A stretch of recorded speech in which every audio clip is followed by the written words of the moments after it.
Spine and Disc Health, the Modern Epidemic of Compression. Hello everyone, welcome back to our wellness podcast. As you all know, we have Dr. Sandeep today joining us, Chief Ayurvedic Practitioner, Krishnendu Ayurveda Hospital and Nirava Holistic Center. So let's dive straight away into the questions. Hello Sandeep, welcome back to our session.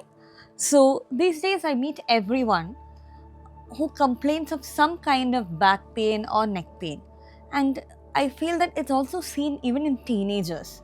So could you exactly tell me what exactly is happening?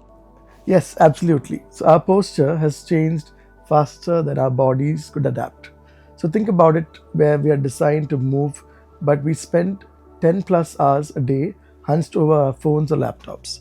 So this constant forward bend adds almost 5 times more pressure on the neck and spine. So Ayurveda calls this Kati Shula or Griva Sandhigada, a kind of vata imbalance where dryness, stiffness and fatigue settles in the joints. So it is not just the posture then? So not at all. So posture is only half the story. The other half is emotional. So when we carry a lot of stress, the first thing that tightens is our spine. Every time the mind stiffens, the body follows. So that's why some people make up stiff even without doing anything physically wrong. So it's mental load showing up a muscular tension. That makes more sense right now. So I've seen a lot of patients who comes with a normal MRI, but the pain is actually real. Exactly. Pain isn't always structural. The discs may look fine in the MRI, but the nervous system is on guard. So Ayurveda explains it beautifully. When Vata, the principle of movement, gets trapped, it produces dryness and pain. So it's like the wind stuck in a closed room. It keeps hitting the same walls. So when somebody comes with disc bulge or sciatica, what exactly is your starting point? So the ideal treatment protocol here is, first we need to calm the system. So we use warm oil therapies like Potli treatments and gentle medicated steam. It softens the muscles. Then we try to rehydrate the discs and relax the mind.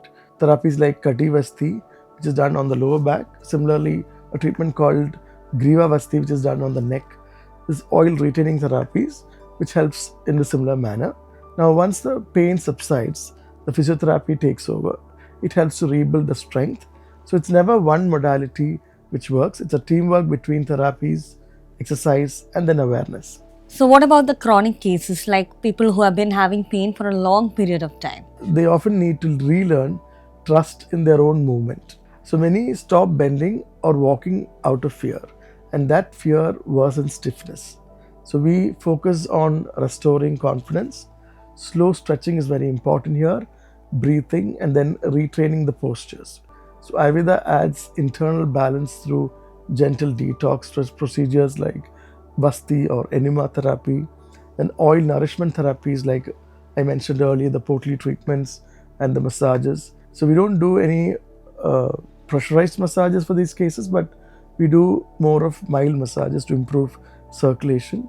And then we also add internal medicines, and all this together helps to improve your internal balance. Along with this, a grounding lifestyle is very important, like early dinners, proper sleep, and even staying hydrated. So you always mention about the emotional quotient that is associated with back pain. So do you think this stress alone can cause the back or the neck pains? Yes, it can also trigger or amplify it. When stress hormones stay high, like the cortisol, but the muscle remains in a constant alert format. So this is like keeping the accelerator pressed halfway all day. So that's why mind relaxing therapies or even simple breathing exercises like pranayama can reduce the back pain faster than the painkillers sometimes do. So what do you tell the patients who come and ask you, do I really need a surgery? So I always tell them surgery is something for an emergency case. It's not for everyone or not for every ache. If there's a severe nerve compression or loss of bladder control, then yes, surgery saves functions. But most disc issues respond beautifully to consistent therapy and rehabilitation. So give the body its time and space, it knows how to heal. What is one habit that you wish that people would change on a daily basis? Just one. So I'd say sit less, move more, take a 1 minute stretch break every hour, and keep your phone at eye level. Small things, but they protect decades of spinal health. That's indeed very practical. So, are there any closing words that you would like to convey to your listeners? So your spine isn't angry, it's overworked.